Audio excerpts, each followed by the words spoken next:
did one earlier on where he came out and cleared the ball straight down the line. This time he looks to try and hit a massive diagonal from one side of the pitch to the other. Doesn't get it properly. It lands sort of 3/4 of the way across the pitch, not far over the halfway line. That enabled Fulham then to hit them on the counter. Sanchez was sprinting back in goal. Players were caught out of position, and from there, that's where that winner came from. So yes, the goalkeeper has to look at himself. It was a poor clearance and one that put his team under a lot of pressure. But, and we talk about comeback stories all the time, we'll do it in pretty much every league up and down the land this afternoon. They don't come much bigger than Rodrigo Muniz. I mean, it's probably 18 months now that he couldn't get a game at Fulham, couldn't get a game on loan in the Championship, but that feels quite a long time ago. It does, and I think he's been used quite a few times now and seen as a player that can come on and make a difference. He looks stronger, he looks bigger, he looks really up for it. He looks like he's grown in confidence. It was a really good finish. He caused problems even before he scored the ultimately the winning goal. And I think Fulham, in the end, because of the way they battled on, the way they took their chances in the end, obviously deserved it. But Chelsea will be really kicking themselves because they had enough chances to finish this game off at half-time. Ali, it's a massive win for Fulham, and it's almost as big a win for Liverpool. Yeah, that's the point, isn't it? Because Fulham starting the day, beg your pardon, Chelsea 4 points behind Liverpool at the top of the table. Liverpool at home to Leicester. You'd certainly back them to win that game. And I've seen Chelsea's last 2 games, Steve, so obviously they were sort of stifled by Everton last Sunday. Were again chances in the first half. Jordan Pickford, I remember, making a big save in that game. They weren't quite at their fluent best there, but Everton didn't allow them to be. I think this story today, slightly different.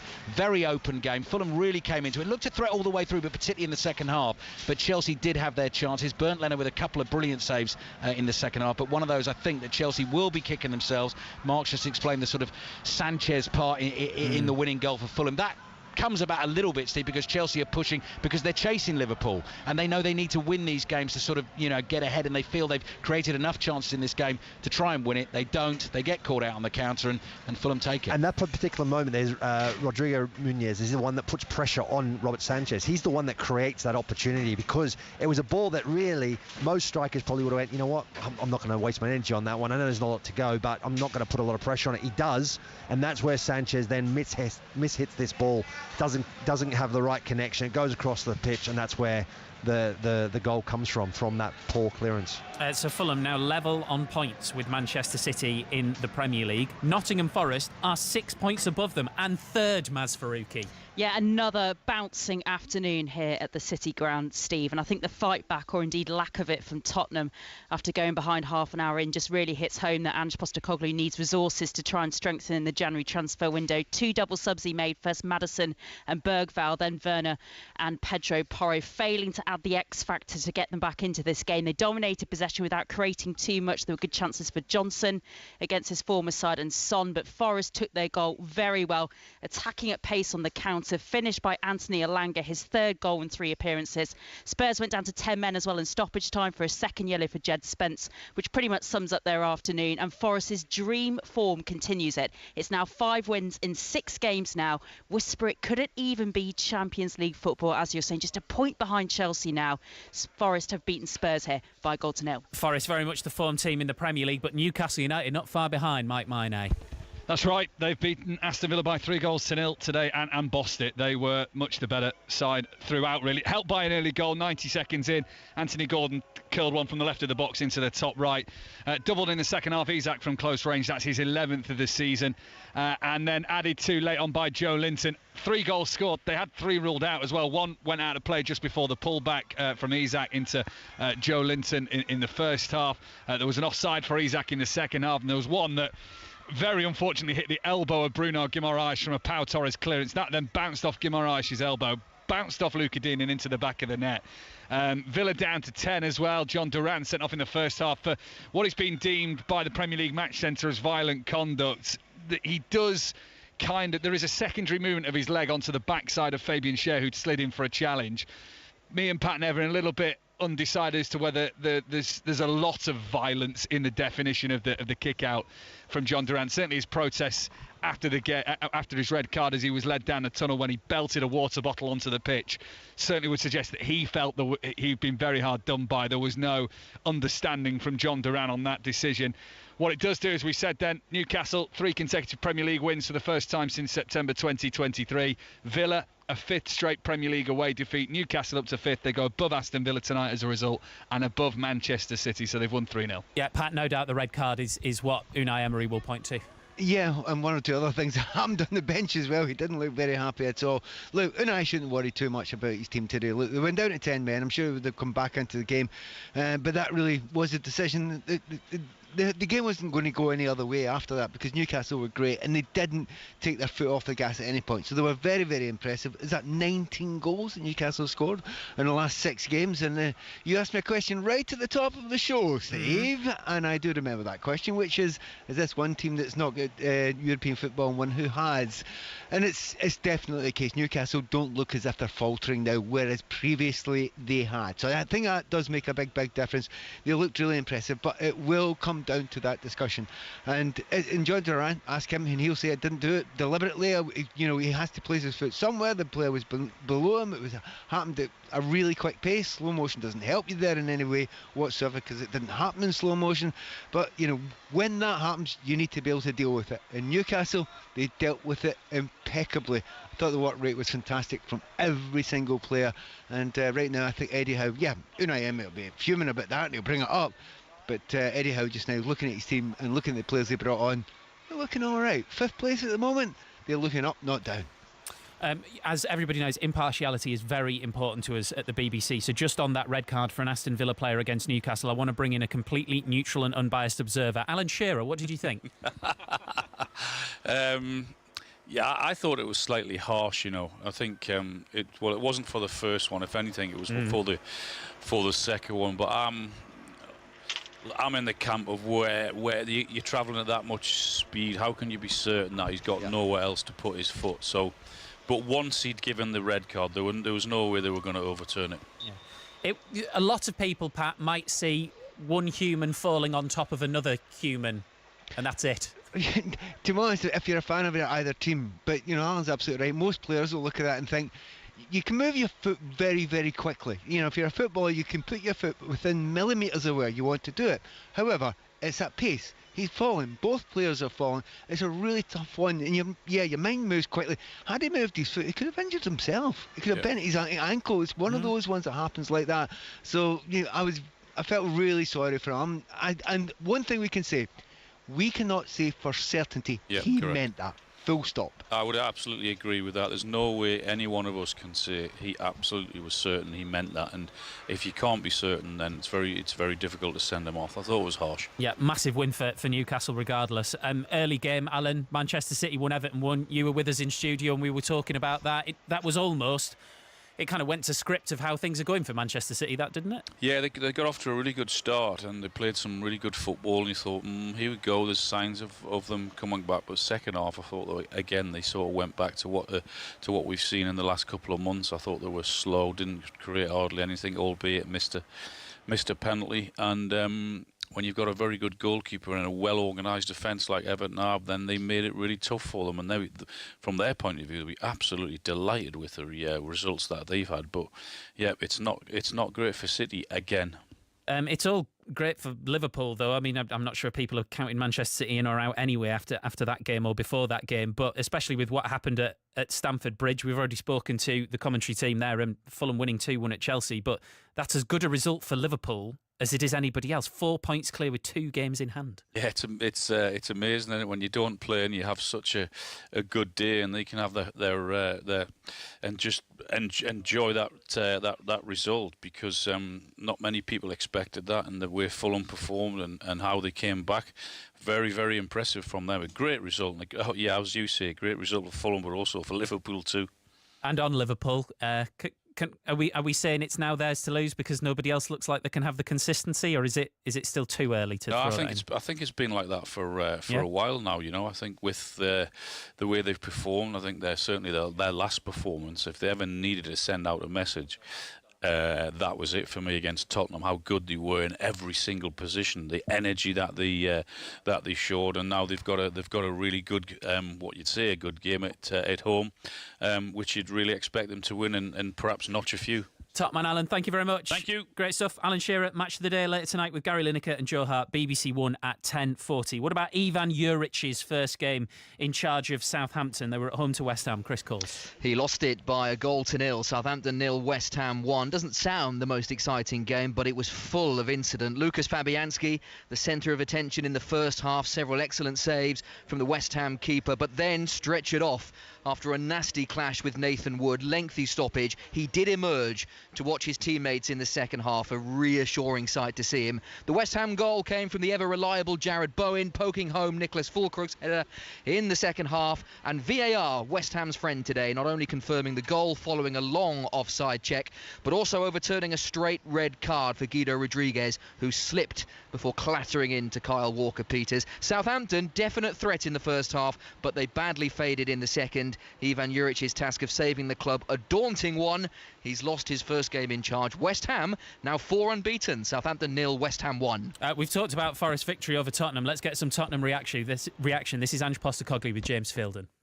Ange, commiserations. What were your thoughts on the game today? Tight game, obviously. Not much in it.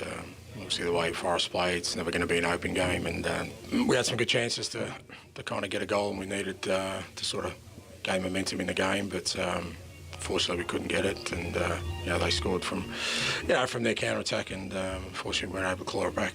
I think, as you say, they're always going to defend deeply, and they were so tight today as well as a unit. Was it an ultimate disappointment to concede so relatively early on in the game to only see them get even tighter after that? Yeah, it wasn't. You kind of know when the game's in the balance. You don't want them to sort of gain the ascendancy. I thought we were in control up until that point. When they scored, I thought we had the better chances, and disappointing goal. But we had good chances after that as well to kind of get back in the game. We couldn't take them. And save the odd Forest counter after that. You've had the whole game. What was missing in the final third? Oh, just a combination of things. Like I said, there's not a lot of space. The keeper's pulled off a couple of good saves. Kind of lacked that opportunity to get a clear-cut sort of view on goal, and couldn't get through. Do you think you could have asked any more of the players who are out there today, given the way the game played out? No, they're giving everything at the moment, and like I said, it's not an easy place to come to. And so there wasn't much between the two teams. We just weren't able to get over the top. Tottenham Hotspur, who are 11th after that game, could be worse. They could be Manchester United in 14th. They're at Wolves at 5:30. John Akers.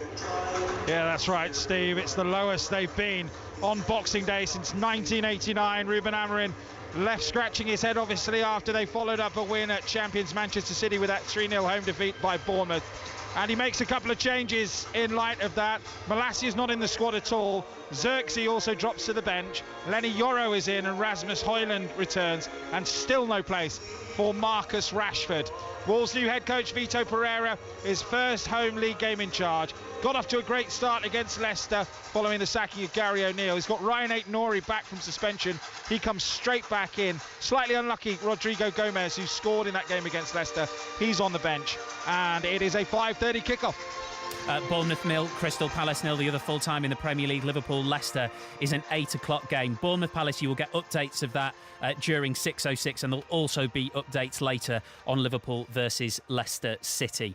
Manchester City are 7th in the Premier League, and only goal difference has them above Fulham in 8th and Aston Villa in 9th. They've won one of their last 13 games, the latest that 1-1 draw with Everton in the lunchtime kickoff. Jordan Pickford saved a penalty from Erling Haaland in the second half. City defender Manuel Akanji has been speaking to Match of the Day Stephen Wyeth. We had plenty of chances to score a goal. Obviously, they blocked shots and stuff like this, but I think they created nothing. They had their goal came out of nowhere. We were playing really well. Also, second half we started great. We had a penalty, then we started to. We still tried to attack. We tried to create opportunities, but the ball didn't want to go in. That's why it was 1-1 at the end. How do you feel collectively about the current situation? It just seems to be a run of form that you can't turn around. Why do you think that is? I don't think today it was a run of form. I think we played really well. Maybe you see it differently, but I think we played well. And when I compare it to other matches, right from the first minute till the last minute. But yeah, it just can't happen that we run last minute into a counter attack and we nearly conceded 2-1 and we nearly lose this much. This is something that can't happen. Everyone needs to run back and try to defend their goal. But otherwise, I think we defended well as a team. We attacked great as a team. We created lots of opportunities against a team that was standing really deep and defended their goal really well. But we got to keep going. The next chance is coming against Leicester in 3 days. Is that the danger when you're pushing so hard for a win you feel you deserve? The threat of conceding at the other end, is that another situation I guess you find yourselves in when wins are hard to come by?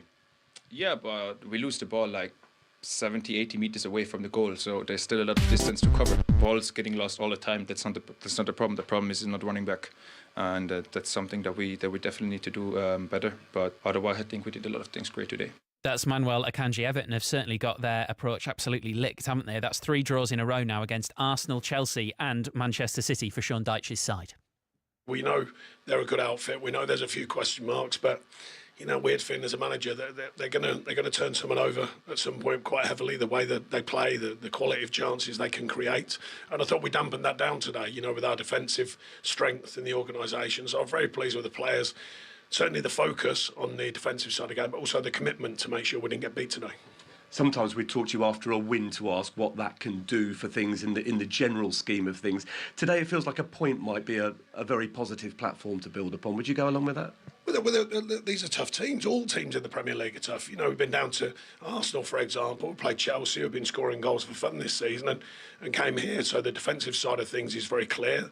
Our intent to do that and defend well, and now we've got to find that balance. And you have to find it across the league. A lot said about the run we've got coming. We've still got good teams. Still got good teams to play. They're all good teams in the Premier League. I've been in it a long time, so not too high with the highs, not too low with the lows, and equally keeping in balance what it is to be in the Premier League. You've got to take all of these teams on, home and away, and that's certainly what I try and get into the players. No fear, no regrets. We take everyone on. Let's get more now on the 0-0 draw between Bournemouth and Crystal Palace. Here's Mark Gay speaking to Henry Moran. It feels as though there is a solidity about Crystal Palace that perhaps wasn't there at the start of the season. What do you put that down to? Working hard in training, learning, improving. You're fortunate enough to get chances in this league because there's another game each other week, so it helps to put things that you did in the last game right, I guess. So yeah. What specifically has the manager done to try and shift things around to create that stability? Like I said, we work a lot on every part of our game, defensively, going forward, trying to instill in us a good mentality, but also a good tactical understanding to help us win football matches. And realistically, a Christmas period can define a season. Away games seem to be somewhere where you're growing in strength as a side. This feels like an opportunity to make a really positive step forward towards the new year. Yeah, of course. Every game you have to have that mindset for every single game. So it doesn't really matter when, where, but as long as you get it. Between Premier League, Football League, and Scottish Premiership, 38 games today, 1 0-0 draw. Merry Christmas, Henry. Oh, was it just the one? There you go. Well, sometimes all the ingredients are there for some rip-roaring festive fun. Both sides did give it their all today, but no clinical moment in the match to offer fans. A late Christmas present. Bournemouth, though, unbeaten now, 6 with a better side, no question. 18 shots on goal attest to that, but for all the breaks and pace to half chances, Dean Henderson rarely in trouble. Crystal Palace haven't lost on the road for 5 matches. It demonstrates, doesn't it, how Glasnow's got this team finding solidity from his defensive unit. They only had brief chances, Palace. There's a drive from distance early in the second half. It was a good save low down from Kepa. That was really as good as it got. They'll be the happier side now, 5 points clear of the bottom 3. And with that festive cheer, we're going to head off into the night. Christmas Palace. Henry, thank you very much. That's Henry Moran. Let's go into the Championship. Great game at Ewood between Blackburn and Sunderland, who were 5th and 4th. Alistair Young. Yes, Steve, this is a treat of the game. Blackburn were fluent early on, and their good work was rewarded when Yuki Hashi turned in an onward header from Tyrese Dolan after 13 minutes. But Sunderland have character. Another game, another comeback, 2 goals in 5 minutes early in the second half. Had the 7,000 visiting fans in raptures. Chris Rigg from close range, and then a deft finish by Wilson Isidore put him in front. But in a frantic game, no one was surprised when substitute Harry Leonard hooked home an equaliser in the 90th minute. Even then, Elijah Manda could have won the game for Sunderland deep in stoppage time when sent clean through with a fine save by Ainsley Pears secured a point for Blackburn. And Steve, I've got a feeling that both of these are going to be right in there in the playoff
£1 million dispatched. A first half penalty, that's 8 for him.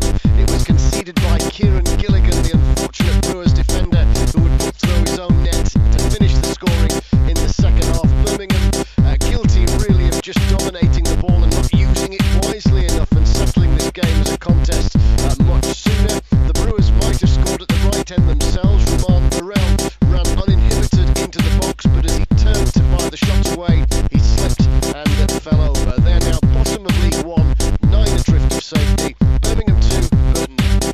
All of the top four in League One actually won this afternoon. So in addition to Birmingham, Wickham beat Stevenage away from home by 3-0. Wrexham got a late winner. They beat Blackpool at home by 2-1, and Huddersfield are fourth after a 1-0 victory over fifth place Stockport. Other scores for you: Leyton Orient beat Crawley by 3-0. Fish Bolton won Barnsley 2, Charlton 2, Cambridge United won. Exeter beat Bristol Rovers by 3-1. Peterborough lost 3-0 at home to Mansfield, and they also entered the game with 10 men. Reading, they are back into the top 6 after a 4-1 win over Northampton. That was Kevin Nolan's first game in charge of Northampton Town. Rotherham United lost by 1-0 at home to Wigan, and it finished Shrewsbury 1, Lincoln 2. Into League 2 next. AFC Wimbledon and Swindon drew 1-0. Bradford City beat Port Vale by 2-1. The top scorer in League 2, Michael Cheek, was in the goals again for Bromley as they beat Newport by 5-2. Morecambe beat Carlisle. Massive game down at the bottom of League 2, so that means that Morecambe are up to second bottom ahead of Carlisle. Finished the game with 10 and lost that by 1-0. Cheltenham beat Crewe by 2-1. It was Colchester United 2, Gillingham 0, Fleetwood 2, Chesterfield 0. That's the last game for Fleetwood before Pete Wild, the new manager, takes over there. Grimsby 2, Harrogate 1, MK Dons 0, Notts County 2. Salford entered the game with 10 men against Barrow, but still won by 3-0. And Walsall beat Doncaster Rovers by 2-0. Walsall then top of the league and 9 points clear of Port Vale with a game in hand. Into the Scottish Premiership, Celtic 4, Motherwell 0. They have 12 points above Rangers, who play St Mirren in 15 minutes time. Hearts 1, Hibs 2 was the early score in the Edinburgh Derby. Ross County 3-0 winners at Dundee, their second away win in the Scottish Premiership in 14 months and their first since a win in the relegation promotion playoff before last summer. Kilmarnock beat Aberdeen by 4-0. Killy up to 8th after that. Aberdeen are third, a point behind Rangers, and now 13 behind Celtic. St Johnstone 1, Dundee United 2, the other score. And in the National League, AFC Fylde 1, Rochdale 3, Aldershot 2, Woking 2, Altrincham 0, Halifax 0, Barnet 3, Sutton United 3. So Barnet are still top of the league with that point. York City is second. They didn't play this afternoon. Forest Green Rovers are third. It looks like they were going to go top at 1 point, but in the end they had to settle for a 1-1 draw at Tamworth. Other scores: Southend 4, Ebbsfleet 0, Maidenhead 3, Wealdstone 0, Gateshead 4, Hartlepool United 3, Dagenham and Redbridge 2, Braintree 4, Boston United, that's 10-man Boston United, lost 1-0 at home to Solihull Moors. And you are up to date with all of the football. Let's get the news next on 5 Live with John McKenzie. The voice of the UK. This is BBC Radio 5 Live. Israeli airstrikes have hit Yemen, including the international airport in the capital, Sana'a, narrowly missing the head of the World Health Organization. The Israeli military says it targeted sites used by Houthi militants in response to recent missile and drone attacks. Police in Finland say an underwater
Visit talksport.com/commentaries to hear an alternative stream or listen to TalkSport 2 for even more live sport.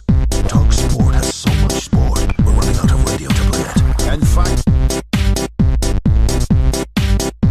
the latest running of the King George 6 steeplechase attracted a field full of quality, with promising second season chaser Spillane's Tower going off favourite. France was well represented, notably by chaser Spillane's Tower going off favourite. France was well represented, notably by Ile-Francais, who was an impressive course winner as a novice 12 months ago. The Mountain James Reevely made the running with a clear, uncontested lead. Turning for home, he turned the screw, and at the final bends, only Banbridge closed, eventually mastering the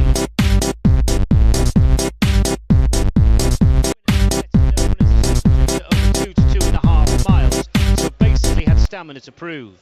The 8-year-old, partnered by Paul Townend, is trained by Joseph O'Brien, who has ridden and trained the winners of the world's biggest flat races. The trainer spoke about the winner's stamina and how this race had been the plan since the spring. I suppose Kempton is a flat track, and that this distance speed is obviously emphasised more than in some places, so Paul just was happy to find a nice rhythm, and the race panned out well for him. I actually thought that Ile-Francais was gone, to be honest, turning for home, but Martin made a sustained run all the way to the line, and his resolution and stamina was tested, and he had enough for today anyhow. After Punchestown last year, Ronnie called me and said, let's have a go to King George, so that we made that plan. And we prepared to have two runs at 2 miles, running in here to have his jumping sharp and have him travelling well. And we got the headgear back on today, and we felt he was ready to run his legs off, and just very proud of him, the team at home, and delighted for Ronnie, like I say. So the good ground obviously suited the winner Banbridge, whilst the trip of 3 miles may have just stretched the stamina of Ile-Francais. Elsewhere on the card, the Christmas Hurdle saw the return of former champion hurdler and arguably the most popular horse in training, Constitution Hill, making a statement that he was firmly back in the champion hurdle picture with a success of 2.5 lengths.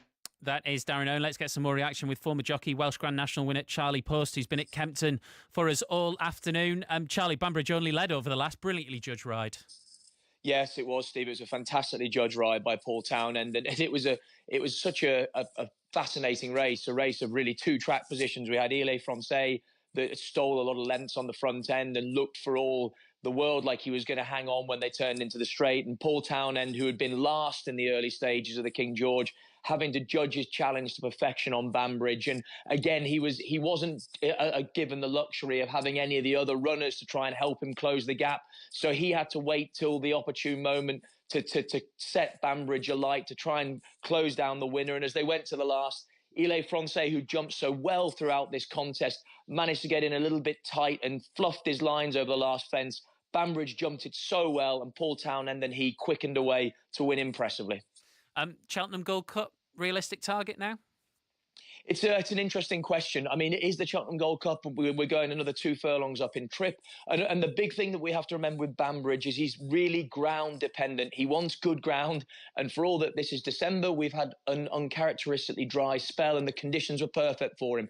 If it comes up good ground at Cheltenham in March, he would, of course, be a contender, but he would have the option of the Ryanair chase over 2 miles 5 as well. So for now, I think options are open for him, and he'd only be a probable Gold Cup contender, not a certainty to go for that race. You and I spoke before the race about Constitution Hill not having raced for a year, having won the Christmas Hurdle, comes back, wins the Christmas Hurdle again. Easy as that, yeah? Easy as that. Who are we to ever doubt Constitution Hill? Well, the most talented horse in training in National Hunt racing. Of course, he's been more about what he hasn't done in the last year since he won the Christmas Hurdle a year ago. He's had all sorts of different niggly training problems. His trainer, Nicky Henderson, was at lengths to say, this horse has never been injured. You need to stop going on that he's been injured. But he has had a lot of hold-ups in his training. He came there with questions to answer, his confidence, physically where was he going to be at, and taking on a serious rival in Lossiemouth, who, of course, because she is a mare, he had to concede £7 to as well. That didn't matter to him. He turned up, he was near enough on his A game, and he thumped her And for all the world, he looks like the champion hurdler at the Cheltenham Festival in March is at his mercy. Charlie, thank you very much indeed. Let's get some more reaction now to Fulham's remarkable victory, coming from behind to win 2-1 at Chelsea this afternoon. Delighted to say we're joined live on Sports Report by Fulham defender Joachim Andersen. Joachim, Merry Christmas. Merry Christmas, guys. What an incredible result that is. You obviously kept going, kept believing that you could not just get a point from that game, but go and win the thing. Yeah, of course, we knew it was going to be a tough game here, and we kept believing, we kept doing our things, and in the end, it turned out to be a good late Christmas gift. Rodrigo Muniz is, I imagine, a very popular player behind the scenes. He's come through a lot over the course of the last few years, off the bench and gets the winner. Yeah, he's so important to our team. He's always contributing when he's coming off the bench, really starting. So he's been nicking a few goals here and there. So he's an important member of the squad. And again, Harry Wilson came on and scored again. And yeah, it's so important. You have those players coming on. And I think we've been having quite many games in the season where players came off the bench and scored, so that's massive. Joachim, obviously you are live, so you can't swear when I ask you. What would you have said, do you think, if on Boxing Day at the start of the season I would have said you'll be level with Manchester City on points? Yeah, I don't think I would believe that. I thought from before the season started that City was going to win it again. So yeah, let's see. They can still do it, but it's not gonna be difficult. It's not gonna be easy for them. What about Fulham? What is realistic for you now? Are you guys thinking there's no reason you can't go and challenge for Europe? Yeah, of course. Like every game, we want to win, and again we believe in it. Doesn't matter who we're playing, and we showed that we're capable of playing with the best. So yeah, why not? There's still many games left, but again. It's doable, but it's really tight. I don't know if it's ever been so tight, like between the number 12 and 4 position. But yeah, it's a good watch for the fans, I guess. Joachim, brilliant to have you with us. Thank you so much, and congratulations on a great win. Yes, thank you very much. Merry Christmas again. Merry Christmas. Joachim Andersen there, Fulham defender, after Chelsea's 2-1 defeat at home to his Fulham team. Huge victory for Fulham, 8th in the Premier League table after that. Let's get some more reaction from a Chelsea point of view. Here's their manager, Enzo Maresca. It has been a shame, especially in the way we lost the game last minute. Then we were in control of the ball and we lost the ball, but happened. Now it's a matter of try to recover energy. We are playing many games in this month and try to go again in 3 days. How dangerous were Fulham down there left, your right-hand side? Yeah, exactly. With the Robinson, Iwobi, I think they were very dangerous in that side. But we knew that. We tried to deal with that, and I think we did quite well for part of the game, and then we also could do something better. Is it important to remember at this stage that the youth in your side? I looked at Nicholas Jackson now compared to 12 months ago, how improved he is. But he's still very young. Yeah, for sure. Yeah. We said many times that we are, no matter at the age, at the end of the age, but we are still a very young team. But the important thing is to see them growing, improving, and this is the most important thing. You said to me last time I met you that you didn't think you were genuine title contenders, and I said your fans think that you are. Is this the sort of day, the sort of result that says to you, this is why we're not? No, I said many times that no matter if we win games or we don't win game, I think it's more the reality that we can see inside, that for many reasons we are not ready. But the important thing is to see the team that can improve, and us tonight can learn things, and this is important. They are 4 points behind Liverpool now. Liverpool have 2 games in hand. Enzo Maresca there with Match of the Day's Jonathan Pearce. Let's see how Vitor Pereira's first home game in charge of Wolves has got underway against Manchester United. John Akers. Well, they're second best, but not by much. It's not been great so far. We've got 13 minutes on the clock. It's Wolves 0, Manchester United 0. Lenny Yoro's been booked, his first booking in the Premier League for the 19-year-old defender. They've got Mazraoui playing right and Dalot playing on the left-hand side. They've just had a dangerous free kick. Bruno Fernandes whipped it in from the right-hand side, but cleared away, dealt with by Wolves. He looks sharp, so does Diallo. Cunha is picking the ball up very deep, but looks good on the ball. It's Wolves 0, Manchester United 0. John will keep us up to date during Sports Report, and then Chris Sutton and Robbie Savage up to date during 6:06. Lines are open, 08085 909 693. Merry Christmas, Chris. Merry Christmas, Steve. You okay? Yeah, very good, thank you, very good. And as my gift to you, I'm just going to say, on a very dramatic day, where do you want to start? I think there's only one place to start, and that's with Fulham. Just listen to you interview Joachim Anderson. They've been an incredible team this season, haven't they? Sort of gone under the radar a bit, and they deserved to beat Chelsea today. Actually, had the better of the chances, and everybody, well, many people, myself included, thought Chelsea were title contenders. Enzo Maresca said that they weren't. What do Chelsea fans feel about that after today? But Fulham, where can you end up finishing? Can you get Is it into good to be European under the sport? radar, Chris? Because you're right. I think because of Bournemouth and Forest, we haven't talked as much about Fulham as perhaps we might have done. Yeah, I think so. And also the job that Marco Silva has done since bringing Fulham back into the Premier League.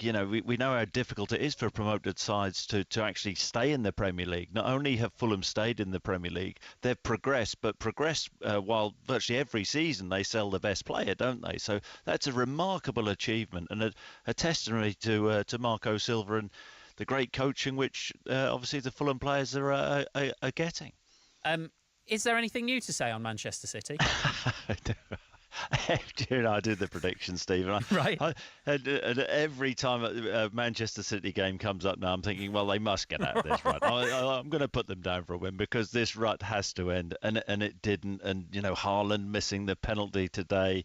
Manchester City fans, when is this run going to end under Pep? And Pep looks really stressed, doesn't he? But fair play to everything under Sean Dyche. So a couple of weeks back when everybody's saying, well, Everton, they've got a tough run of games coming up, drawn with Chelsea, drawn with Arsenal, gone to Manchester City and drawn, a masterclass really in shutting up shop. And I wonder what Everton fans, because there's been a fair few on Sean Dyche's back this season, what they have to say about this. I don't know whether we can call it a mini run, but positive results, most certainly. Yeah. And then we've got Nottingham Forest, my old team. I supported as a boy, Steve. I'm supporting them you're mentioning again that again now. Yeah. But I mean, what an incredible season that they are having under Nuno, and the win today against Nuno, of course, was Spurs manager for a very, very short time, wasn't he? And today, Forest really stifled Tottenham. Tottenham didn't play badly in the game. And then, where are Tottenham fans on Ange Postecoglou? I've got a question for you on that, Chris, right? Because I listen every week, obviously, and I hear you and Robbie arguing about Tottenham, and, are Spurs fans happy being 11th if they play good football? This is my question, right? Aren't Tottenham fans allowed to think, can't we have both exciting football and not be 11th in the league? Like, those two things are okay to want, aren't they? No, and I totally get that. But you also have to go back to the start and what why Ange Postecoglou was brought in. But where Tottenham are at now, it's a precarious position. I think the Wolves, they've got Wolves next up. Tottenham have at home. I think that is a massive game for Ange Postecoglou, and I know that he's had a team which has been sort of depleted with injuries, and I understand all that. But the defeat against Liverpool and the manner of it was damaging, like it or not. They didn't play badly today, but lost again, and I suspect that home game will be absolutely massive for Ange Postecoglou. But let's hear from Spurs fans. Are there Spurs fans out there who are patient? I think a lot are.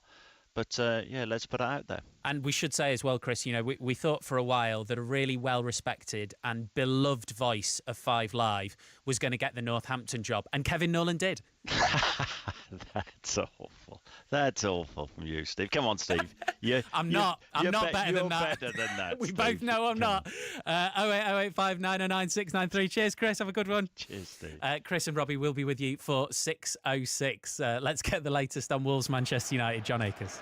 Yeah, Wolves have come into it a little bit now. It's Wolves 0, Manchester United 0. and we've had 17 minutes. Doherty got into a really good position on the right-hand side, got to the byline, put in a low sort of cross-come shot, difficult to see from this angle, but Onana dealt with it well at his near post.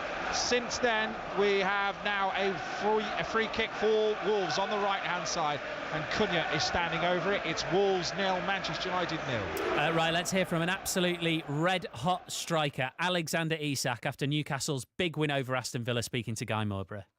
Alex, another game, another goal. I bet you can't wait for the next game to come around just at the moment. No, I'm very, very happy, and another win for us as well. I think that's the most important, and happy to get a goal as well. I feel like the team and myself are in a very good form, so just keep going. It's wonderful form at just the right time of year for it to be properly celebrated. What do you put this turnaround, this upturn in form down to? This team's always been about goals. The manager keeps on stating that he wanted the team to find that freedom again. Do you find you're able to play at the moment with just that little bit more freedom throughout the team? Yeah, I think so. I think we're creating a lot more chances this part of the season. If you compare to in the beginning, also comes down to the players, individuals. I think I feel like everyone looks much more confident out there in front of goal and in the last third. So that's also important. In the end, we know, and we've proven before that we are a dangerous team going forward. So it's been about just showing that. And what about the target for the team as a whole? What has got to be the aim for the second half of the season? We've been talking more about finding the level and winning games.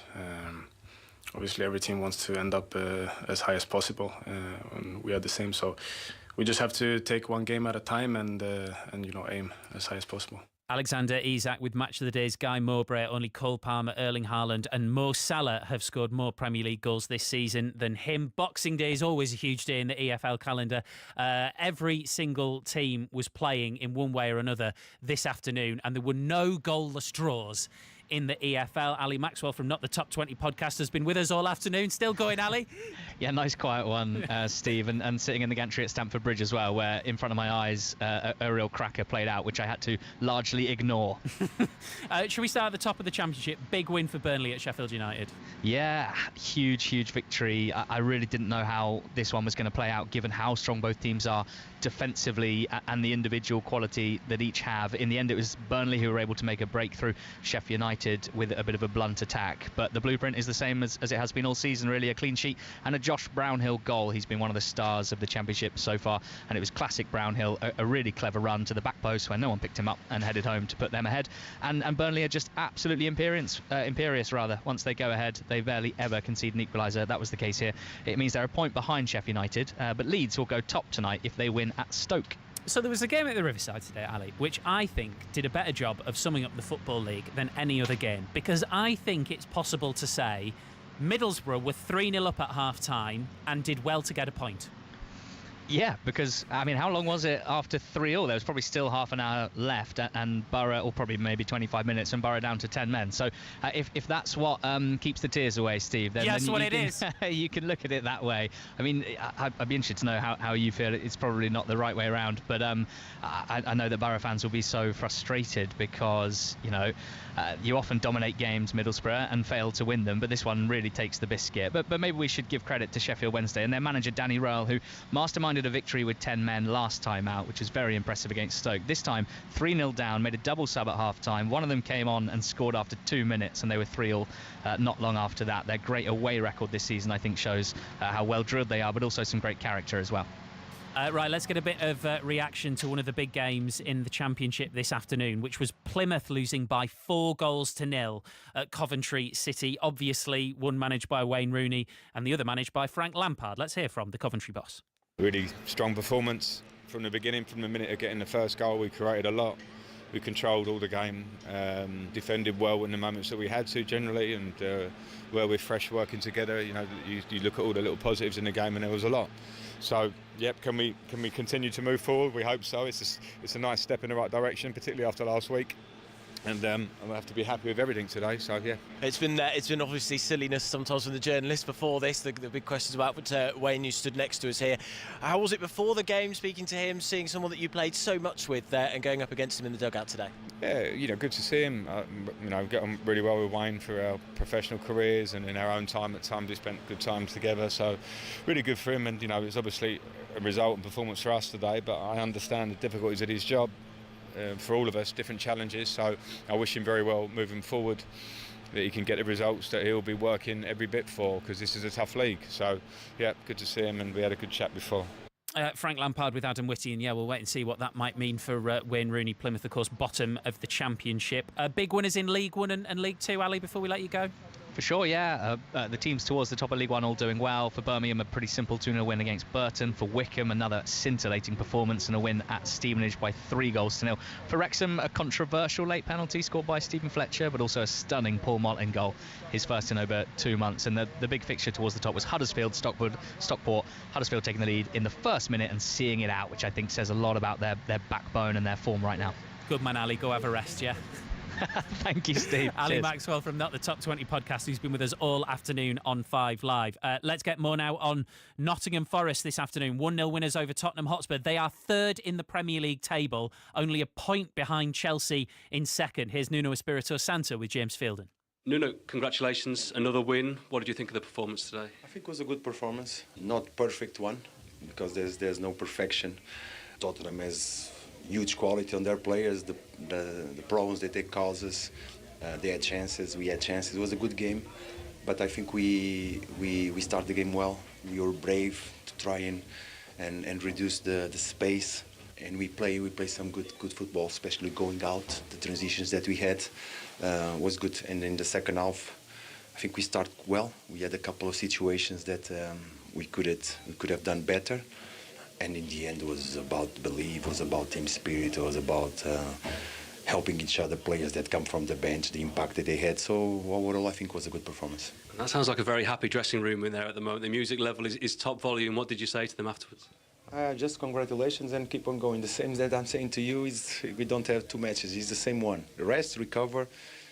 Everton is a tough one. You can hear the smile. Nuno Espirito Santo after Nottingham Forest latest Premier League victory. Final this one, third, a goal to nil over his former club. Third, Tottenham. anything can happen. Derby 0, West Brom 0. In the Championship tonight, live on TalkSport 2, West Brom's first game since the departure of Carlos Corberán to become manager of Valencia. Stoke against Leeds on TalkSport 2 at 8 o'clock. Here on TalkSport, Liverpool will aim to go 7 points clear. Ball in by Semedo. Strand Larsen's header tipped over by Onana. Downward header, awkward for the goalkeeper, who managed to get a glove on it to fling it over the top. Wolves have got their first corner away to our left. And that started again for Matheus Cunha, just dropping off inside his own half on the left-hand side, shaping to go outside, came inside.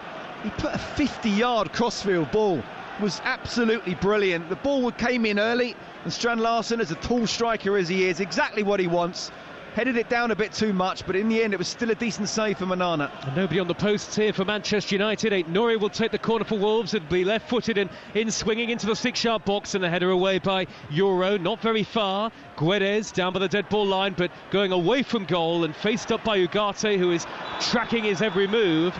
The assistant flags on the near side, and the ball had gone out of play off the foot of Guedes, and that will be a throw to Manchester United. There have been lively moments from both teams so far, but it is still 0-0. Yeah, and at the start of the game I had no idea who was going to win this. Right now I still have no idea who's going to win this. We've not been enlightened any further, have we, by what we've seen?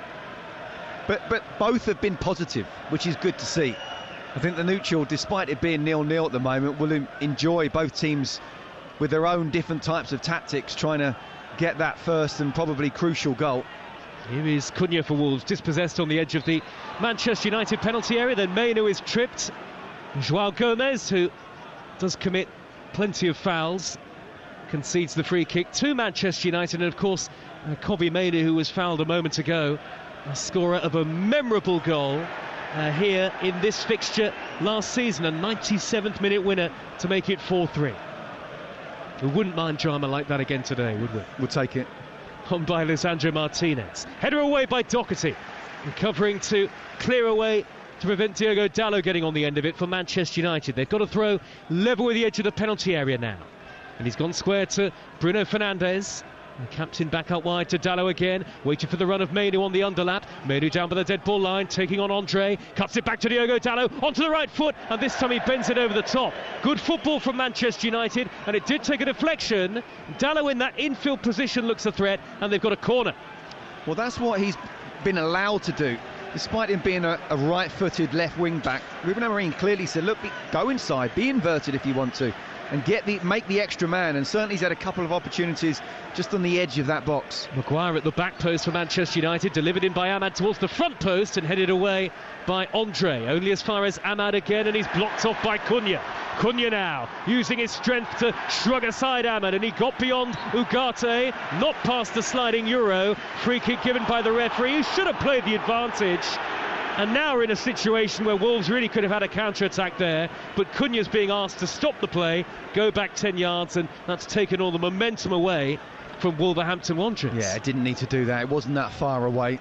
And, you know, you're trying to gain the advantage, or you're trying to get an advantage for the player who was fouled. By the way, he's also a pretty decent left-back as well as attacking midfielder. It looks like it, doesn't it? Here is Lisandro Martinez over the halfway line to Højlund. He's got Bruno Fernandes on his outside, far side the Manchester United left. He skips in field, plays the ball square to Ugarte, quickly onto Mazraoui, again 30 yards out, right of centre here. He looks up, Højlund was looking for the cross. Mazraoui goes back now to Euro, and Maguire in the centre circle. Derby 1, West Brom 0. Live in the Championship right now over on TalkSport 2. Jerry Yates has got the Derby goal.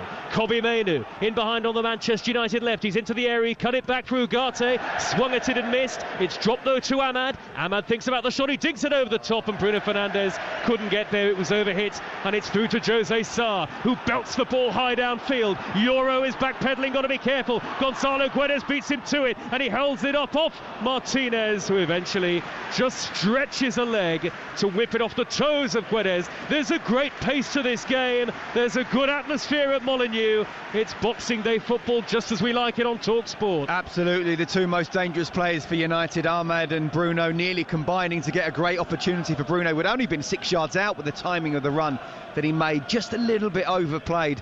But again, Jose Sarr, as soon as he got the ball in his hands, he's looking up straight away. Clearly been told by Vitor Pereira, when United are on the attack and we win the ball back, let's transition really quickly. And Martinez, to be fair to him, tucked round really well. Another crossfield ball right to left for Manchester United. Again, they look for Dalot, hugging the touchline on the far side, and now he plays the ball infield and square to Mainoo. 10 yards from the edge of the penalty area, back out wide to Dalot again. Now Bruno Fernandes in a crossing position, deflected cross, and it's hammered up into the air by João Gomes, and suddenly a little bit of the fog has returned as Andre brings the ball down for Wolves, and he feeds Cunha just shy of halfway. Good football at times from both teams tonight. Ahmad has won it back. Early ball up the left, and Højlund is having to really hair forward after that. He's beaten Santi Bueno to it. He's held it up impressively, the number 9. Højlund now looks for options in that all-white change kit for Manchester United, playing from left to right. Now Diogo Dalot takes up possession. Over half an hour gone, and it's 0-0 on TalkSport.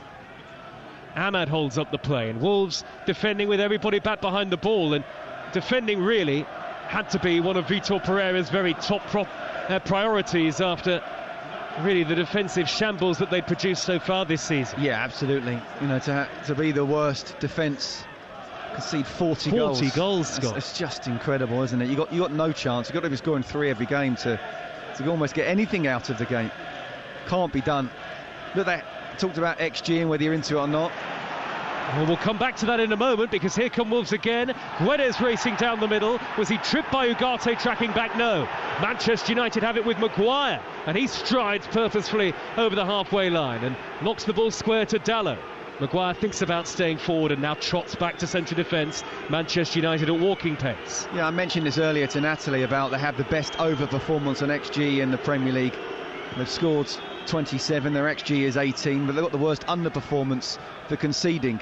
Conceded 40, the XG 28.4. Now, whether you're really into it or not, as I say, I think it gives you an idea, but it's not my Bible. The bottom line is they're clinical going forward, but I do believe take out the individual errors and work on them as a team. That's what Pereira can do. And I think they'll be much better in defence. They have scored 6 more than Manchester United, as you say, Scott. Out on the left, though, for Manchester United is Dalot. Referee played the advantage after a foul on Bruno Fernandes, and now he brings the play back, and there's going to be a yellow card here out of the pocket of the referee, and it's in the direction of João Gomez, who, as I say, is used to getting yellow carded.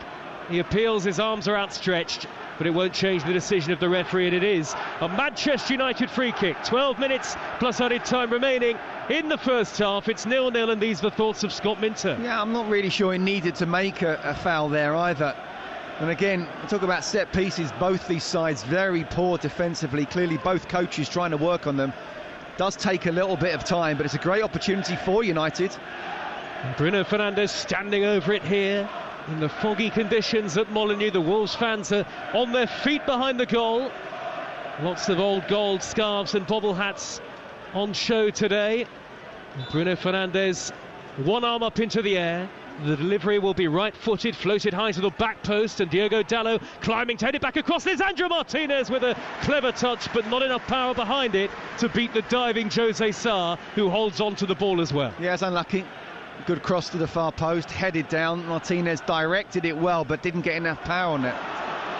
Well, it's an enterprising and open game at the moment. Cunha looks the best attacking player on the pitch. It absolutely looks the best player, for sure. And, you know, if I were Wolves players, I'd try and find a way to get him on the ball, whether it's him in the final third, but he drops off quite a lot, but he can start attacks. You know, he, without a doubt, is the most dangerous player for Wolves and the best player at this moment in time on the pitch. Strand Larsen has held it up neatly to play it back to Cunha. One touch and then another to roll it down the middle towards Strand Larsen. Well seen by Maguire, who plays a good ball out of the defence, angled towards the near side, the right, and Ahmad with a careless back heel gives possession straight back to Wolves. Cunha again threads the ball out to the left, and Nouri, and Cunha receives the 1-2 touch back on the halfway line. Ahmad is incredible talent, he really is, and I think he's been brilliant over the last few games, but there he's just got to learn how to keep the ball, and if he's got 2 or 3 players around him, then somehow buy a foul and don't give the ball away with some silly little flick. Headed by Nouri infield to Cunha, chests it down under pressure from Euro Anugarte and wins a free kick. Earlier in the Premier League today, Manchester City 1, Everton 1, Bournemouth 0, Crystal Palace 0, Chelsea 1, Fulham 2, Newcastle 3, Aston Villa 0, Nottingham Forest up to third after beating Spurs 1-0, and Southampton 0, West Ham 1. So Liverpool 4 points clear of Chelsea, and Liverpool with the chance to go further clear when they take on Leicester at 8 o'clock in a game you can hear live and only on Talk Sport. Nottingham Forest into third, and Arsenal a point behind them in fourth. They play Ipswich tomorrow night, again in a game live and exclusive on Talk Sport. The ball is out on the Wolves' right, but Nelson Semedo can't keep possession. Lisandro Martinez hammers it clear. Cunha's floated ball right to left to find Nouri. He took it down brilliantly. Mazraoui's backing off him. Lovely ball across the face of goal. Needed a touch, and it would have been 1-0, but nobody was there in the old gold shirts of Wolves, and it goes behind in the end, harmlessly for a goal kick. And that's why Nouri is back in the side after a 1-match suspension. He only needs half a yard. It's brilliant, it really is. The problem is, he's put it in between the goalkeeper and the defenders, but it's so difficult for the attackers to, 1, stay onside, and then 2, make up the yards that they need to.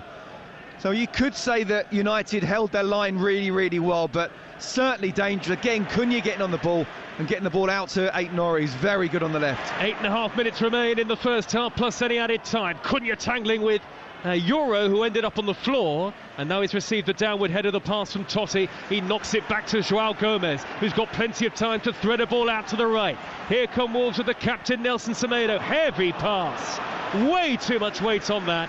No way Gonzalo Guedes was going to get there, but you have to say he's been in charge for a week, Vitor Pereira, and the improvements for Wolves are there for all to see. Yeah, I was just about to say, Joe, how we talked in the first sort of 10-15 minutes that, you know, neither side were massively on top, but United were kind of controlling the tempo.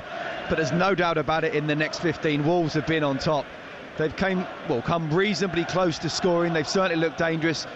And Matheus Cunha, he's just a brilliant player. You feel like something's going to happen whenever he's on the ball. Important, though, when you are on top, to strike. You know, you feel that United will come again, if not in this half, then certainly in the second half. And it might be one of those games where just one goal wins it. Andre, the number 7, high crossfield ball, cuts through the evening sky, and he finds Nelson Semedo, who brings it down neatly 5 or 6 yards from the corner of the penalty area, and then pinged from right to left by Doherty to find Aït-Nouri. Controls it brilliantly in front of Mazraoui. Aït-Nouri to the dead ball line, tries to chip it back across. Mazraoui got a touch. It's a corner to Wolves. Wolves 0, Manchester United 0 on TalkSport with Enterprise Rent-A-Car. Enterprise has 450 branches with all the vehicles your business needs. And now, here come Doherty, Santi Bueno and Totti into the penalty area for the corner. Do you know what? I'm loving the battle down the left when Aït-Nouri gets forward in the 1-on-1 than Mazraoui. You know, as a fullback going forward, the other one defending. It's fascinating to watch. Here comes the corner from Cunha. Right-footed and in, swinging into the 6-yard box. Onana punches away, almost ends up flying into the back of his own net. Good height and distance on the punch, though, from the Manchester United goalkeeper. Everybody back in white. Nelson Semedo, 40 yards out with a long-range shot. Oh, it's deflected just wide. He really caught that nicely, did Nelson Semedo, and suddenly had Onana really concerned, plunging away to his left. It came off Ugarte. It's another Wolves corner, still 0-0. Well, I tell you what, that wasn't a million miles away, but I was thinking, don't shoot from there, please. The deflection has got it up, there's a little bit of spin, and it's just gone wide. Certainly Onana dived as long as he possibly could there. Corner to Wolverhampton Wanderers, away to the left-hand side.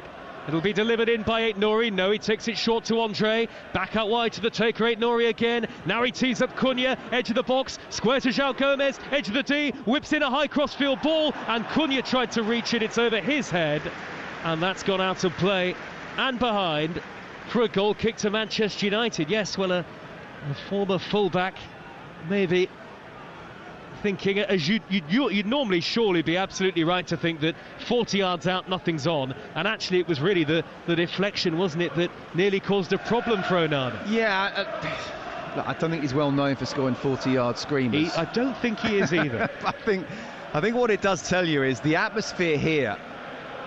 You know, it's the first time I've actually been here this season. I've watched Wolves a lot, but it's the first time I've been here, and I'm not sure what the atmosphere has been like, but you wouldn't believe this is a Wolves side that's just got rid of the manager and is struggling down at the bottom. Oh, but a miscue by Totti. Ahmad with the left-footed curler. Good block by Santi Bueno on the edge of the penalty area. It's still alive here for Manchester United. Mazraoui's downward header, and Totti out-muscles Mainu. And it's gone behind for a goal kick to Wolves, away to our right-hand side. Well, it's been a very difficult and highly charged atmosphere at times, and we've seen those post-match incidents, haven't we, as well? And I think there was a real sense that Gary O'Neill had lost control of the situation by the end, and there's a difficult climate, isn't there, for any manager, because of what the Wolves fans are saying is a real lack of investment by the ownership at the club. But I think they did have to make a change, as Mazraoui's downward header is then flicked forward 10 yards by Ugarte into the feet of Ahmad, who's converged upon by the Wolves players, but managed to steer the ball impressively square into the feet of Mainu. And Manchester United now have it with Lisandro Martinez, left edge of the centre circle, on to Højlund, who's unable to hold it up with his back to goal. And now Wolves quick and fleet-footed on the counter again. Semedo up over the halfway line, midway inside the Manchester United half. He jinks in field, plays a square ball to Andre, and now Cunha. Andre's touch is heavy, not a good ball back to him by Cunha. Sold his teammate short really there, but Manchester United couldn't keep hold of it. Aït-Nouri, left wing position, 42nd minute, 0-0. Guedes now in field to Cunha, always looking dangerous, always looking to create something. Teases it back instead to Andre. Manchester United with a good shape defensively there, quite compact, and there was no way through for Wolves, so they go back to the halfway line, and Doherty with another high long diagonal ball. Again, Aït-Nouri is the outlet, and he plays it back to Cunha. A little bit of a struggle for Mazraoui at the moment, Scott. A brilliant play from Aït-Nouri. I mean, it was a 40-50 yard crossfield pass, and Mazraoui is trying to get close to him. He chested the ball, and you thought that Mazraoui could get there. He got there first, flicked it up, flipped it over him, tried to play a little 1-2, nearly came off. João Gomes out to the near side, and Aït-Nouri again, and he takes on Euro this time. Steamrollers infield and then looks to the return ball from João Gomez, which is overhit. Goal kick. This is why Nori's come back in. I mean, in one sense, you can sort of say, how can you not have a completely unchanged side when you've just won 3-0 in your first game in charge, and it's 3-0 at half time? But this is what Rodrigo Gomez scored in that game. Absolutely, yes.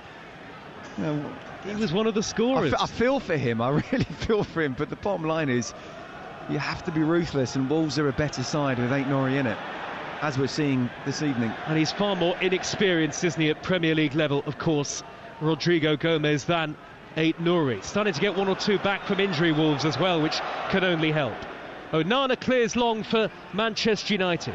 2 minutes of normal time remaining in the first half, and once we're done with all the football tonight, Liverpool against Leicester at 8 o'clock, you can call the sports bar to have your say on a brilliant day of Boxing Day action here on Talk Sport. 03717 223344, the number to call. And it'll be Jamie O'Hara and Jason Cundy with you tonight from 10.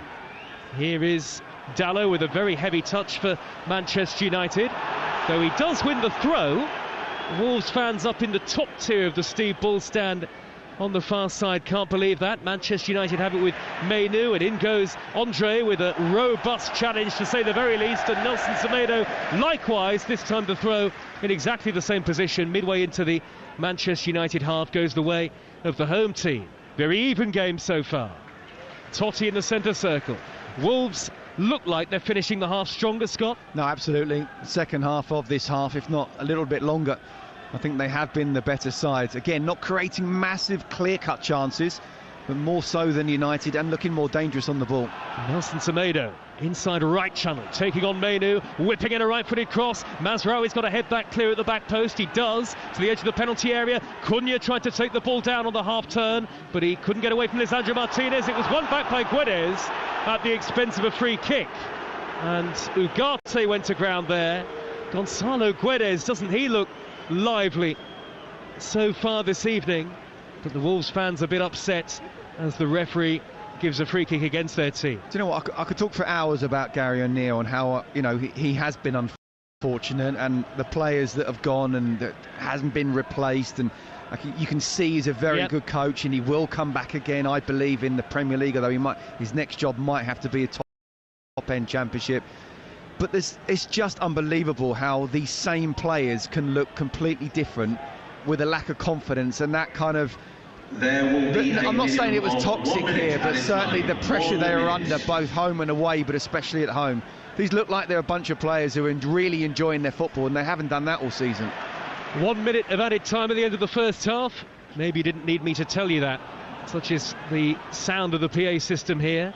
Wolves out on the left with Mainoo, 10 yards from the dead ball line. Clever trickery, but he can't get beyond Andre, who's across to win it back for Wolves. And now Nelson Semedo will hammer it long. Clever ball downfield to Gonzalo Guedes, who sticks a leg out to control and pokes it wide to Cunha.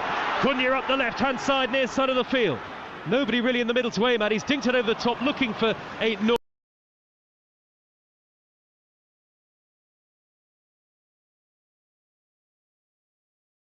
There was no great rhythm in the end to that Wolves attack, and we are nearly at the end of the minute added at the end of the first half. Should have played him earlier, really. That ball was in when there was more space in behind, and Aït-Nouri was on his sprint. By the time he took the touch, and Aït-Nouri had to just stop a little bit, had to be inch perfect, that dink over the top. St Mirren 1, Rangers 0 in the Scottish Premiership this evening, and it's half-time here, and it's goalless. There have been lively moments for both teams. Wolves so much improved under Vitor Pereira. Jorgen Strand-Larsen with a downward header tipped over by Andre Onana, and then Nelson Semedo, who's not scored in January, thought about going for goal from a long way out.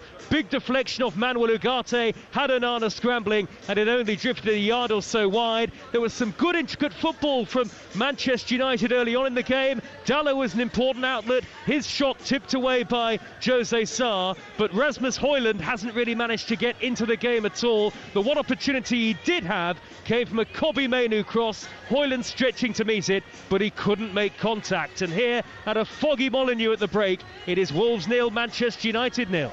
Joe, thanks very much. We'll speak to Scott Minto in a second. I'm Adrian Durham at a foggy, probably an even foggier Anfield tonight. As of this moment in time, the game is definitely still on, but I'm up high in the main stand here at Anfield, and it's very difficult to see corner flags, just about see the other side of the pitch, the other stand opposite, but there's definitely fog around. But so far, this game is definitely still on. Scott Minto, there's two questions I want to ask you. First of all, about Wolves. Are they looking much improved under their new manager? Yes, absolutely, Aid. I just touched it right at the end of half-time there, of the first half, of how these same players look completely different. They look like the shackles have come off. They're not running in treacle. It was only me and you that were eating treacle yesterday, not these ones here for sure. And you know, that's what a new manager can do, and that's why they've gone for a new manager bounce and that. But I think that 3-0 result, and that first half in particular against Leicester, has just let them see how good they actually can be. And with it being Vitor Pereira's first game here in charge, in the first 10 or so minutes, maybe even 15, United probably were a little bit more in control. But since then, Wolves have come back in, and they have the standout player, not just in their team, but on the pitch, in Matheus Cunha. And look, it's getting longer or closer and closer towards maybe one goal will win it. There's still a lot can happen in the second half. But if it is going to be one goal, at this moment in time, I'd say it'd come from Wolves. Manchester United, under their relatively new manager in the Premier League, have lost more than they've won. Are they showing any signs of even moderate improvement? Now, the disappointing thing, I think, for Ruben Amorim would be actually they started the better side, and then I wouldn't necessarily say got worse, but Wolves got better and Wolves were better. If it was almost the other way round, you're playing away in what is a really good atmosphere here at Molineux, and I love this stadium. I've been here a few times over the years, even played here as well. You know, it's got a mixture of an old school, but it has a new feel to it as well. The atmosphere is great. If they'd have been under pressure in the first 10 minutes, then sustain that and become the better side, then I'd say, look, well done to them. But it's almost been the opposite. So Ruben Amorim must be scratching his head, because normally he's making 5 or 6 changes every game. He's only made 2. At some point he has to try and stick to a reasonably settled 11, and yet there isn't anyone, apart from maybe Bruno Fernandes and maybe Ahmed as well, that looks like they got a chance of taking Manchester United forward, or certainly helping United win this game at the moment. Scott Minto for the time being. Thank you very much. Goalless at half-time, live and exclusive on TalkSport. Wolves 0, Manchester United 0. Let's get the latest from Betfair, the official betting partner of TalkSport's Premier League coverage.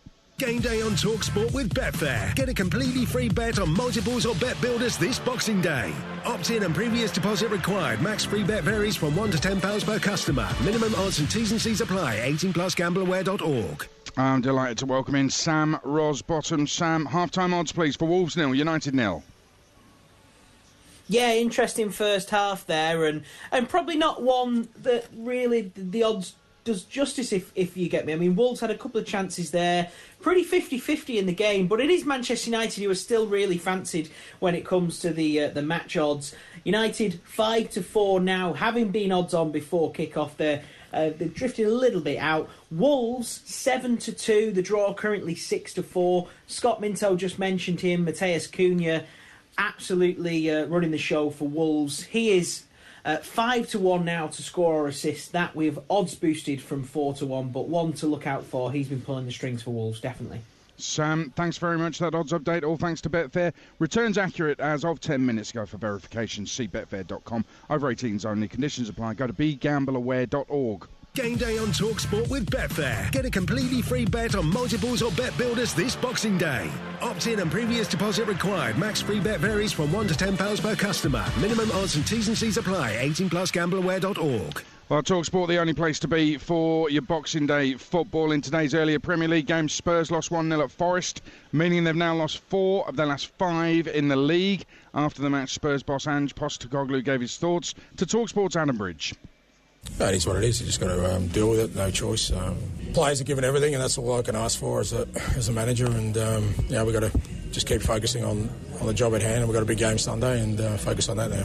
You are a bit short in some areas, obviously, with some of the injuries you've had. The window's about to open up. Is that something you're consciously already looking at and hoping to get some kind of support from the board? The club's working hard in the background, but as I said, we've got a big game Sunday that we've got to focus on now, and then we'll look at January after that. And how much work can you actually do between now and Sunday to try and put some of the things that aren't quite flowing perfectly? I don't think it's a matter of that. It's just seeing how many fit bodies we've got.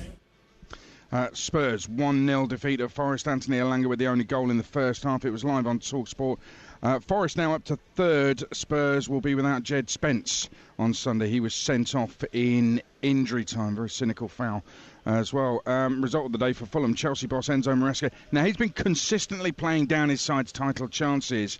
And after Fulham came from behind to win 2-1 at Stamford Bridge, thanks to Rodrigo Muniz's 95th minute winner, Maresca's side are 4 points behind leaders Liverpool, who have 2 games in hand, one of which should come exclusively live on TalkSport at 8 p.m. here at Anfield as they host Leicester. For Maresca, he was asked if that result means they now can't win the title.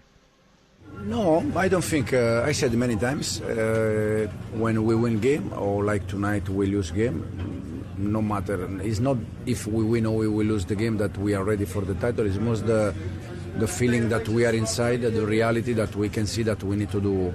We need to improve many things. Well, I've got to say, Cole Palmer opened the scoring first half for Chelsea, but the 2 goals, the first that drew Fulham level from Harry Wilson, the winner in the 95th, terrible defending, truly terrible defending from Chelsea. 2 subs with the goals to win it for Fulham at their near neighbours Chelsea. 4 consecutive wins for Newcastle. All competitions have seen Eddie Howe's side move up to 5th. Today they beat Villa 3-0, and Eddie Howe keen to see Newcastle continue their good form. Well, we can't lose our focus. We can't influence things that we can't control, so you have to really focus on the training and the work and the preparation that's going into a lot of games, as you said, a lot of important games for us. In amongst all the league games, we've got the Carabao Cup semi-final. We want to do well in that. With the FA Cup, we want to do well in that. So there's no respite for us, and there's no time to lose focus on what's really important. So hopefully the lads will keep their standards. It was a beauty early on from Anthony Gordon to get it underway. Alexander Isak scored, of course. Joe Linton in injury time. Newcastle up to 5th. John Duran was sent off first half for Villa. A boot in the back of Fabian Schär as he was on the ground wasn't the cleverest thing he's ever done in his life, and he got a straight red. Earlier, live on TalkSport, I was at the Etihad for Man City 1, Everton 1. Jordan Pickford saving a Haaland penalty second half. Everton 5 points clear of the bottom 3. Palace are 5 points clear of the bottom 3 as well after a 0-0 draw at Bournemouth. And Southampton lost at home to West Ham. Jared Bowen with the only goal of the game. Saints bottom 8 points adrift at the bottom as well. Over on TalkSport 2, Derby leading West Brom 1-0 thanks to Jerry Yates' goal, while it's Stoke against Leeds at 8 p.m. At the same time, here on TalkSport, we should have Liverpool against Leicester, but at half-time at Molineux, it's finally poised at 0-0. Second half on TalkSport next. Game day exclusive on TalkSport with Sky Sports. Get the festive action, available with no contract, on now. 18 plus, stream our internet, terms apply. You could skydive out of a plane. Or swim with sharks. You might even skinny dip in icy cold waters. Or you could get that inexpressible high, that guaranteed rush from finding just the thing you wanted, the thing you needed, at a great sale price. IKEA Winter Sale now on. IKEA, the wonderful everyday. You don't just check in to a village hotel, you work out. You jump in, you play on, you tuck in, and drink up. Village Hotels, 33 locations with everything under one roof. A huge gym with pool and great membership opportunities. And a buzzing pub and grill with delicious food, ice-cold beers and live sport. Check out villagehotels.com and work out, stay, meet and play. Psst, did you know you can order McDelivery deals? Like the Feed the Family deal for just $14.99. That's 4 selected burgers, 2 medium fries and 2 small fries. Who's in then? Oh, yeah, me. And me. McDelivery. You in? Delivery only from 11 a.m. 4 times selected burgers, 4 times selected fries. Subject to availability. Price, delivery fee and participation may vary. At Betfair, we believe that to play different, you need the right tools. The boots, the world-class tactics, the science-backed nutrition. The pros have their tools, and with Betfair, so do you. Our safer gambling tools work just like the right pair of boots, designed to keep you on top of your game. Open the Betfair app to equip yourself so you can bet at your best. Betfair. Play different. 18 plus, begambleaware.org. We all fantasize about our perfect home. Sipping a morning coffee out on the terrace. Good morning, Mr. Squirrel. Morning. The kids building a treehouse in the garden. I'm living my perfect childhood. But come on, this isn't real. Listen, if you're serious about making your fantasy a reality, find out what your home is worth instantly with a free online valuation estimate. Get real about moving. Get on the market. Most common time to obtain an online quote between 1st of April 2024 and 30th of June 2024 was under 3 minutes. Excludes Northern Ireland. Sack the gaffer. You need thesun.co.uk. Bagged a big move? Check out thesun.co.uk. Oh, come on, Rav! Never a pen? Read thesun.co.uk. Seen red? See thesun.co.uk. Whatever's going on in the game, whenever you want it, wherever you are, from goals to gossip and everything football, it's got to be thesun.co.uk. The Screwfix sale is now on, and it's big! Save a big £15 on the Gold Screw Trade Pack, now only $19.99. And grab the Stanley Organizer for just $9.99, saving you a big £10. Hurry, the sale must end on the 5th of January. It's big. Delivery fees may apply, subject to availability. See screwfix.com for full T's and C's. Game day exclusive on TalkSport with Enterprise Rent-A-Car. Whatever the mission, home or away, Enterprise helps over 120,000 people every day. It's goal time. Oh, and he's found the net! Game day. Live football coverage that's beyond compare. Game day exclusive. Boxing Day. And Manchester United. Now Guedes, 25 yards out, right into the penalty area, lovely reverse ball to Doherty, and Onana hangs on at the near post. It's a brilliant run, and then he's tripped by Bruno Fernandes, 30 yards from goal. That was mesmeric footwork from Wolves' main man, Matheus Cunha. He is just incredible, isn't he? Matheus Cunha's start. He's the start. Ball in by Semedo, Strand Larsen's header, tipped over by Onana. You wouldn't believe this is a Wolves side that's just got rid of the manager. And it's half-time here, and it's goalless. It is Wolves 0, Manchester United 0. So goalless second half coming up live on TalkSport here at Anfield. The fog has eased just a teeny bit. And as of now, the game is definitely still on. Liverpool taking on Leicester. Just had a Leicester fan, I know, message me saying if the game is off, it's Leicester's best result of the season. Things aren't that bad for Leicester right now, although they are lambs to the slaughter defensively at this moment in time. We'll bring the team news as and when we have it, live from Anfield, but game is on. There is a little bit of fog. Liverpool